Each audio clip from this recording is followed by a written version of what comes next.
자, 7주차 두 번째 섹션, 슬픔의 기능에 대해서 조금 더 구체적으로 알아보도록 하겠습니다. 첫 번째 섹션에서 영화 인사이드 아웃을 소개해 드렸는데요. 기쁨이가 한 이야기를 다시 한번 인용해 보겠습니다. 그날 라일리의 팀이 플레이오프전에 졌지. 우승골에 실패한 라일리는 하키를 관두려고 했어. 그때 슬픔아, 엄마와 아빠 그리고 하키팀이 그날 위로하러 준 건 바로 너 슬픔이 때문이었어. 자, 이 장면을 보면서 기쁨이가 슬픔이의 기능에 대해서 다시 생각하고 중요성을 떠올리게 되는 장면입니다. 칼릴 지브란의 기쁨과 슬픔에 대하여라는 책의 한 구절을 소개해 드리겠습니다. 제가 감정에 대한 부분을 연구하고 또 이 부분에 대해서 제가 강의를 준비하고 있단 말을 고려대학교 도거동문학과에 계시는 김재혁 교수님께 여쭙더니 칼릴 지브란의 글을 읽어보라고 저에게 제안을 해주셨습니다. 칼릴 지브란의 기쁨과 슬픔에 대하여라는 책에 소개된 인용을 잘 보면 바로 슬픔의 기능에 대해서 아주 멋지게 표현이 되어 있습니다. 그대들이여 기쁠 때 마음속 깊은 곳을 들여다보라. 그러면 알게 되리라. 그대들에게 기쁨을 주었던 바로 그것이 그대들에게 슬픔을 주었음을. 그대들이여 슬플 때에도 또다시 마음속을 들여다보라. 그러면 알게 되리라. 그대들에게 기쁨을 주었던 바로 그것 때문에 이제 울고 있음을. 칼릴 지브란은 바로 슬픔의 기능이 기쁨과 아주 밀접하게 맞닿아 있다는 것을 얘기해 주고 있습니다. 바로 슬픔은 우리에게 기쁨을 주었던 우리 삶의 중요한 어떤 부분이 상실되어 있음을 얘기해 주는 거고요. 그러한 상실이 충족되었을 때 엄청난 기쁨을 느낄 수 있고 또 그러한 기쁨, 그런 상실이 있을 때 슬픔을 통해서 나에게 중요했던 부분을 다시금 깨닫게 될 수 있습니다. 제가 한 사례를 하나 소개를 해드리겠습니다. 자, 이분이 이러한 이야기를 합니다. 직장에서 일을 너무 많이 시켜서 밤 12시까지 혼자 남아서 일을 하다 지쳐서 집에 갔다고 합니다. 다른 사람들은 회식에 나간다고 우르르 나가면서 이분에게 일을 맡기고 간 거예요. 일이 너무 많아서 밤 늦게까지 혼자 일하다가 지쳐서 집에 갔죠. 남은 일은 다음날 아침 일찍 나와서 해야지 했는데 너무 피곤한 나머지 늦잠을 잔 거예요. 부랴부랴 회사를 갔는데 상사가 왜 이걸 다 안 해놨냐고 막 혼을 냅니다. 이런 상황에서 이분이 굉장히 우울해졌어요. 제가 이제 이분과 이 얘기를 하면서 조금 더 들여다봤는데 사실은 이 경우에 저라면 그렇게 늦게까지 했는데도 못 끝낼 만큼의 일을 주었잖아요. 그러면 그 사람들이 잘못된 거죠. 자신들은 회식 간다고, 식사하러 간다고, 일을 나한테 다 맡기고 간 거지 않습니까? 그런데 그렇게 많은 일을 시켜놓은 그 사람들이 잘못된 거지, 내가 그것을 하다가 지쳐서 집에 갔고, 그래서 늦게 나온 내 잘못보다는 그 환경이 잘못한 거가 아니겠습니까? 그래서 왜 그렇게 많은 일을 줘놓고 아침부터 나한테, 열심히 일했던 나한테 왜 화를 내나? 다른 사람들은 왜 안 하고 나만 남아서 해야 되나? 라며 화가 날 것 같아요. 그런데 이분은 화를 내는 대신에 나는 능력이 없구나 라고 슬퍼했다고 합니다. 제가 이 얘기를 슬픔의 섹션에서 얘기하는 거는 슬픔과 화가 헷갈리는 경우가 있어요. 어떤 분들이 이렇게 얘기합니다. 저는 절대 화가 안 나요. 그냥 슬프기만 해요. 많은 우울증을 앓고 있는 내담자들이 이러한 이야기를 합니다. 저는 화가 절대 안 나요. 슬프기만 해요. 자, 그 슬픔에 들어있는 메시지는 나는 능력이 없구나. 나는 가치가 없구나 라는 거예요. 슬픔이 주는 메시지 속에는 나는 정말 중요한 게 있는데 바로 나의 가치야. 나의 유능감이야. 나의 능력이야 라는 걸 슬픔이 제공하고 있어요. 그 메시지를 전달하고 있습니다. 그 메시지를 듣는 것은 굉장히 중요합니다. 하지만 동시에 내가 불합리하게 대우받았다는 그 어떤 사실, 그 사실은 나를 화나게 하는데 어떤 경우에 이러한 슬픔의 메시지에 이렇게 파묻혀서 다른 감정을 또 보듬지 못하게 되는 경우도 있다는 얘기를 잠깐 합니다.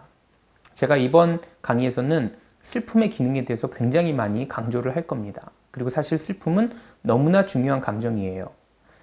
그렇지만 슬픔만으로 모든 감정의 기능을 다 설명할 수는 없다라는 이야기를 잠시 해두고 넘어갑니다. 그 이유는 여러분들이 강의를 끝날 때쯤 되면 다양한 감정의 기능이 있음을 이해할 거라고 생각이 듭니다. 자, 슬픔의 기능을 충분히 이해하기 바라고 대신에 그래서 난 슬프기만 하기 때문에 괜찮아 라고 했을 때 그럼 나는 슬픔의 메시지에 충분히 귀를 기울이기 때문에 나는 감정을 잘 처리하는 거야 라고 단정하기보다 슬픔도 중요하고 다른 감정도 중요하다. 슬픔이 주는 메시지에 귀 기울이는 것도 중요하다. 다른 감정이 주는 메시지에 귀 기울이는 것도 중요하다라는 마음을 여러분들 속에 하고 강의를 지속적으로 듣기를 바랍니다. 자, 이디엇이라는 단어의 어원을 한번 살펴보면 자, 이디엇이라는 단어는 다른 사람들로부터 격리된 사람들이라는 뜻을 가지고 있다고 합니다. 그리스의 어떤 그 어원을 가지고 있는데요. 자, 즉 사회 구성원으로 소속되지 못하는 존재를 이디엇이라고 일컬었다고 해요. 이 상태에서 외로움이 느껴지는데 이 상태에서 느껴지는 외로움은 나쁜 것이 아닙니다. 그 외로움은 내가 사회 구성원의 한 명으로서 그 사회에 속하고 싶다라는 메시지를 전달하고 있는 거죠. 외로움의 감정은 누군가와 연결되고 싶다는 강력한 요구입니다. 물론 내가 사회 구성원으로 소속되지 못하고 떨어져 있는 상태가 나를 생존하지 못하게 한다는 의미의 뜻으로 이디엇이라는 단어가 나왔다고 하지만 사실은 그때 느껴지는 감정, 그 외로움은 내가 이디엇이 아니라 사람들의 어떤 구성원으로서 사회 구성원으로 소속되고 싶다라는 강력한 나의 어떤 가치를 드러내는 감정인 거죠. 본격적으로 슬픔이 가지고 있는 기능에 대해서 조금 더 이야기해 보도록 하겠습니다. 이전 섹션에서 슬픔이 가진 기능 중에 하나가 내가 중요한, 삶에서 내가 정말 중요하게 생각하는 그런 가치들에 대해서 스스로 커뮤니케이션하고 의사소통하고 타인과 의사소통하고 내가 그 중요한 것을 위해서 행동을 하도록 돕는다라는 이야기를 했었고요. 자, 또 다른 슬픔의 기능이 있습니다. 바로 내가 슬플 때 어떤 일이 일어나는가. 자, 이런 연구를 한 사람이 이 연구인데요. Frontiers in Psychology라는 저널에 실린 연구입니다. 자, 이 연구자들은 친숙하지 않은 음악을 선별했어요. 이유는 친숙한 음악은 여러 경험이 사람마다 묻어있기 때문에 실험에서는 편향을 일으킬 수 있다고 생각해서 친숙하지 않은 음악들을 선별을 했습니다. 자, 그 다음에 그 음악을 들려주고 그 음악을 들은 사람들이 얼마나 감동받았는지 얼마나 좋아했는지에 대해서 물어봤습니다. 그리고 따로 참여자들의 공감 능력을 측정을 했어요. 그 자기보고식 검사로 공감 능력을 측정했습니다. 자, 요게 이 그래프가 이 연구의 결과인데요. 자, 보시면은 X축에 세 그룹이 있습니다. 슬픈 음악을 싫어했던 사람들, dislikers. 그 다음에 그냥 그랬다라고 생각한 사람들, 그리고 슬픈 음악을 매우 즐겼다, 감동받았다라고 하는 사람들, 세 그룹의 사람들이 있었고 그 사람들의 공감 능력은 Y축에 표시되어 있습니다. 점수가 높을수록 공감 능력이 높다라는 거죠.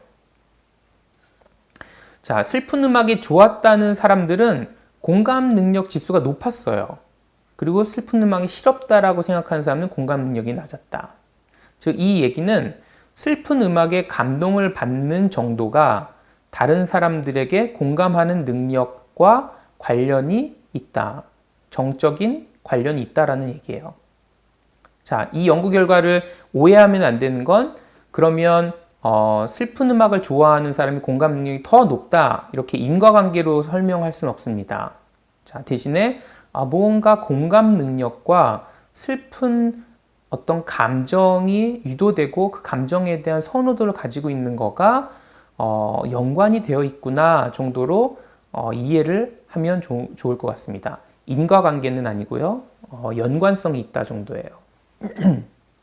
자, 어쨌든 슬픈 감정이라는 것과 공감 능력이라는 거가 어느 정도 연관이 되어 있나라는 생각을 할 수 있습니다. 자, 요거를 연구 결과와 조금 다르게 한번 생각을 해보죠. 여러분들의 삶에서 여러분들이 어떤 영화관에 가서 슬픈 영화를 보고 눈물을 흘리고 그리고 나왔어요. 그러면 대부분 다른 사람들한테 공감을 하게 될 가능성이 큽니다. 다른 사람의 아픔에 공감을 하게 될 가능성이 커요. 그리고 내가 슬픈 상황에 처했을 때 다른 사람의 슬픔에 공감을 하게 될 가능성도 커집니다. 자, 또 다른 흥미로운 연구 결과를 하나 더 소개해 드리도록 하겠습니다. 자, 슬픈 기분이 들면 공감을 한다 그랬는데 그러면 어떤 행동의 변화에도 영향을 미치는가?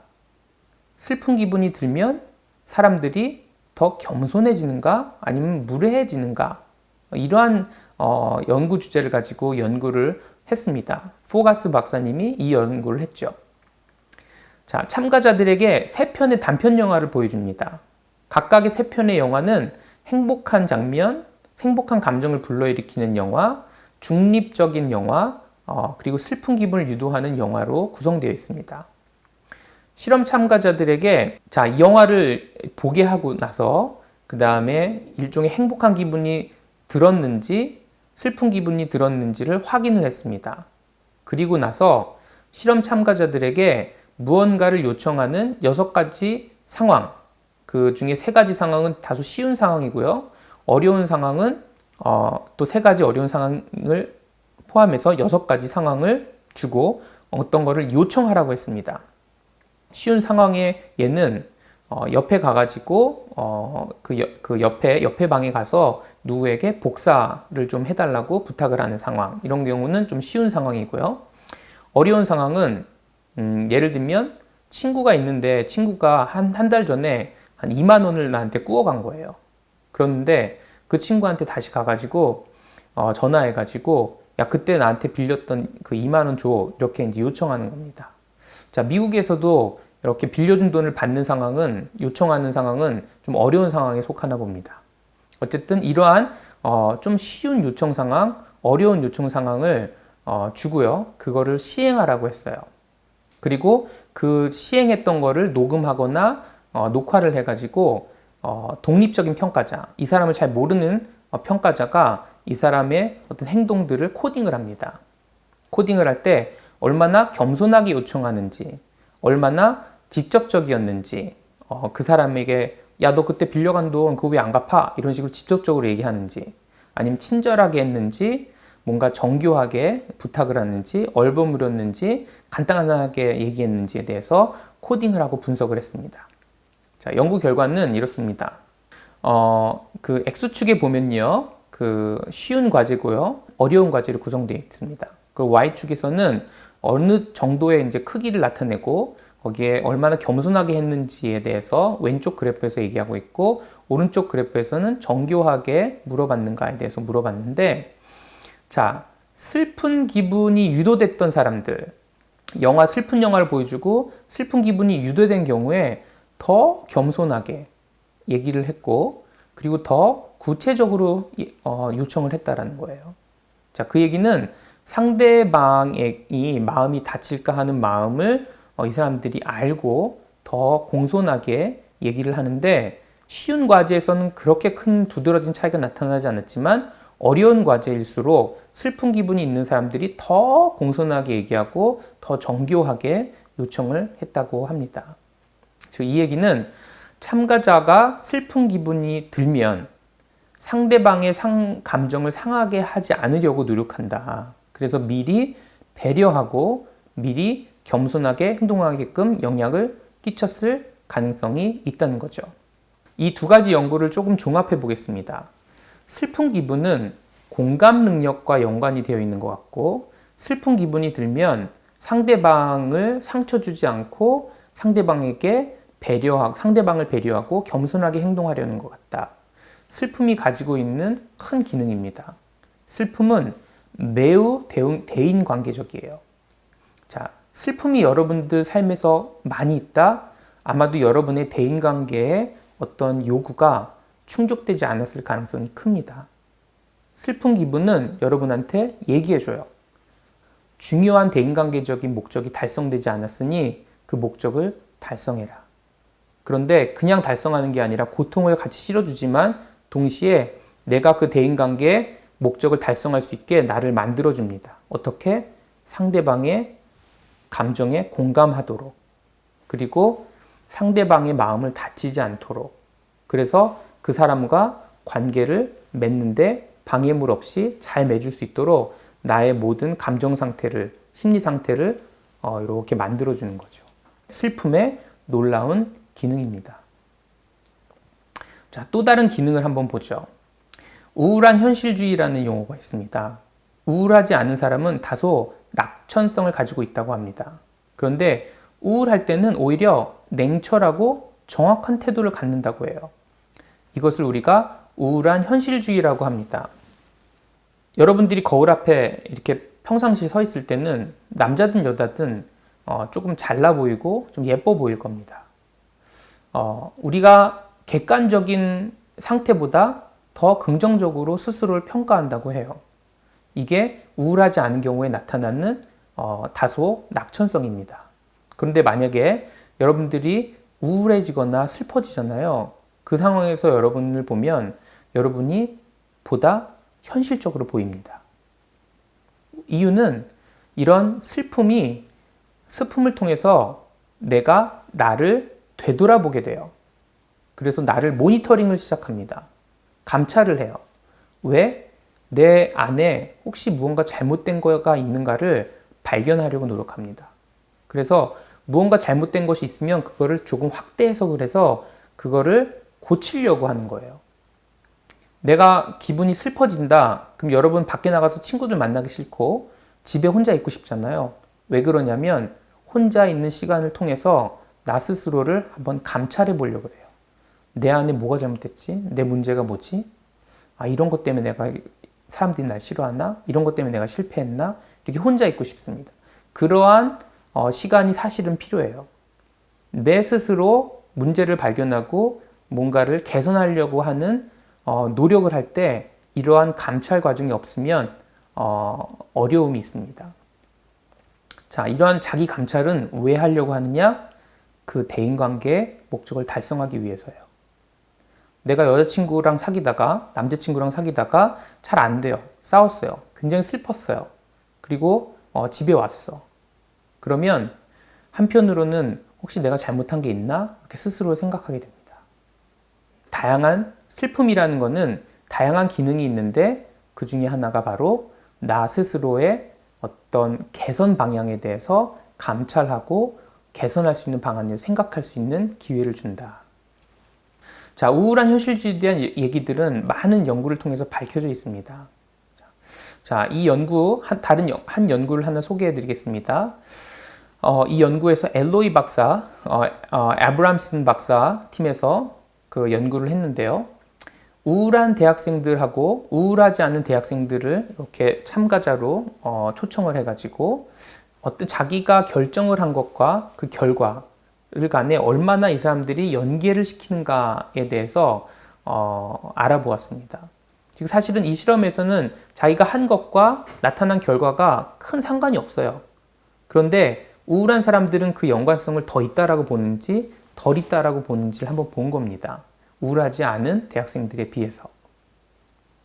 자기가 어떤 자신의 응답 버튼을 누르거나 누르지 않는 건 내가 한 거고요. 그때 나타난 결과, 초록색 불이 켜지고 안 켜지고 한 그 결과는 사실은 미리 프로그래밍 돼 있었는데 우울한 사람들은 이게 내가 했다 아니면 내가 하지 않았다라고 생각하는지.